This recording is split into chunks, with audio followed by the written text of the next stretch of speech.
Okay, vi vil have den her fælles nævner ved dem alle tre.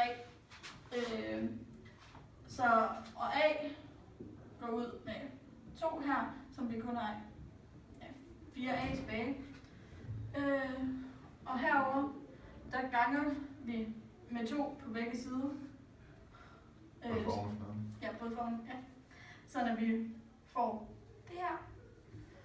Og herover for ligesom at få 4A i nævneren, sådan at den er ens alle 3 steder, så sætter vi 4A plus, eller 4AC heroppe, og så sætter 4A hernede. Og så, det kan vi så sætte sammen til 1, sådan en, ja, til 1 og ikke sådan flere individuelle.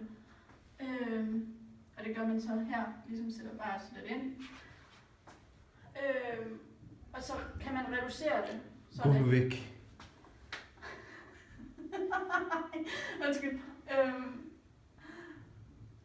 Ligesom at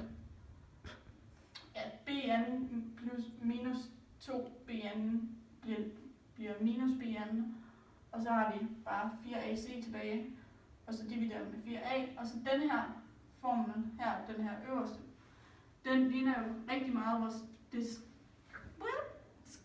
diskriminantform.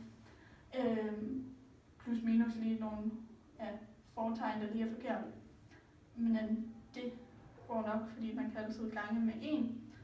Så man kan også sige, at i stedet for at skrive hele den her lange, så kan man skrive minus D, fordi den er minus jo herover, så når den hedder minus D divideret med 4A, for vi ved jo godt, det er formen for diskrimination.